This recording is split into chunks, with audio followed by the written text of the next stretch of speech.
Okay, welcome to the third video in the Big B TCN instructional series. This one, I just want to go over a little bit about what's on everyone's computer. So everybody would have received a laptop or already had a Surface Studio from the prior TCN project, or sorry, TPT project. And every computer would have come equipped with a similar folder and a similar software that is going to be used to control the system and also post-process the images. So while Photoshop is not yet on your systems, most universities do have access to that software, so I do recommend everybody installs Photoshop to get started. After you've done that, what I'll start doing is going through a couple of things. I always have an active 2D folder and an active 3D folder. Active 2D is when I'm obviously doing 2D imagery. Active 3D is when I'm doing 3D imagery.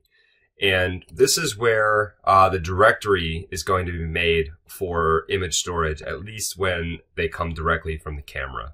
So if I have a specimen, for example, let's say I'm working on a honeybee, I'll just write honeybee.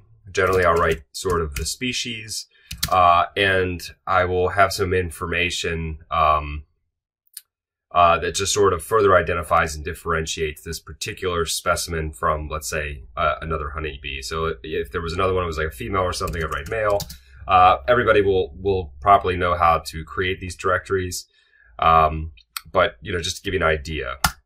Then once this is created and you start capturing images, there will be a folder that gets created inside here, which is going to be a date folder. So basically it'll have a date and a timestamp of when the images were captured. And what I generally do is double click that file and I'll add the magnification behind it.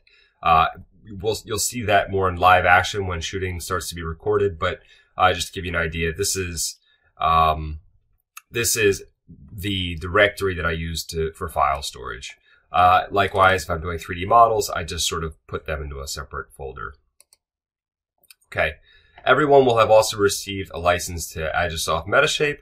This is your 3D modeling software. So this is what's going to be used to create a 3D point cloud and your framework and mesh. Everyone will have received a Zareen Stacker license. This is the software that's going to be used for focus stacking. You'll see that in action in time. EOS utility should be made to automatically open when you fire up your camera. If it's not, I will show you how to do that. But in the next phase when we fire everything up. But this is where it's going to be used to control your shooting. People will have also received folder X. Folder X is a folder splitter. So let's say, for example, you're capturing a 3D model of some sort of a specimen. And you're going to be capturing 20 individual images through one focal plane, so from one view. But you're going to take it from 10 different rotational points. So you're going to have basically 200 images where there's 20 individual focal planes per point. So it will basically capture 20 images. It will rotate a certain number of degrees, capture another 20 images, so forth and so forth.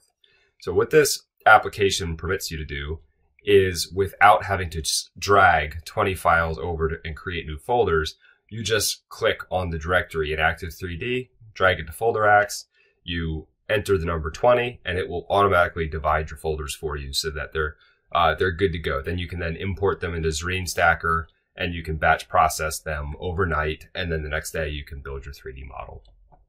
Okay. People will have also received some helpful documents. There's a link to Macroscopic Solutions forum.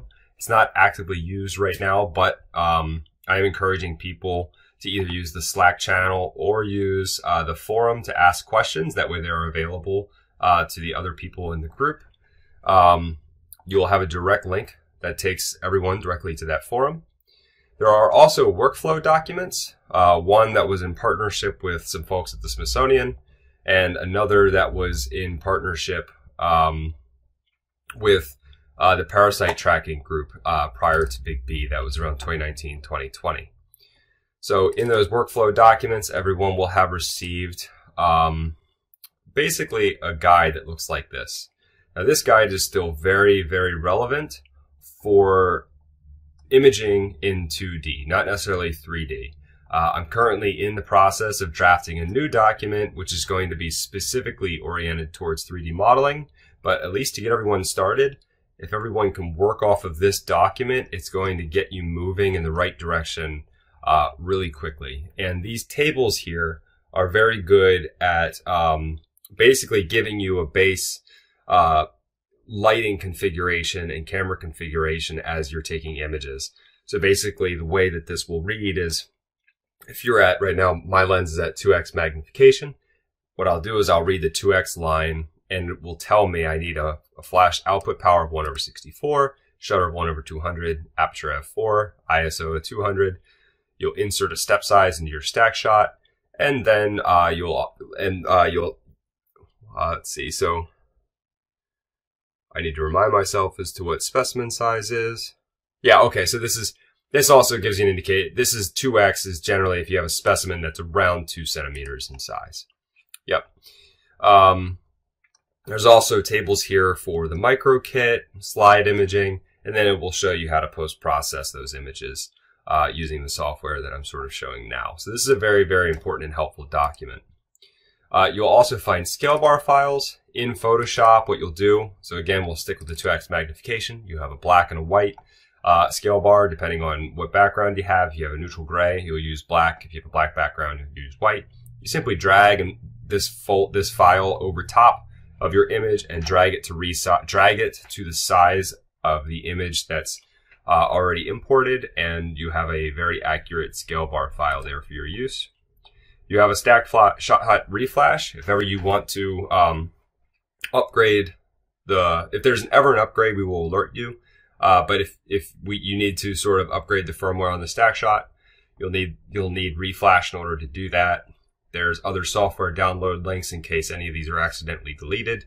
The manual, which is kind of what we summarized in the last video. It's basically general setup and use for the system. And inside here is also, should just be called release of important information. It looks something like this. And inside this is all of your license keys for Zareen Stacker, Agisoft, and then any other public registrations that you might want to do.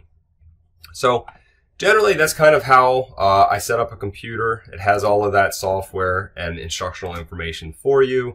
And now what we'll do is we'll kind of move on to capturing our first image, and you'll see how it all works in sync together. All right, stay tuned for that. Thank you.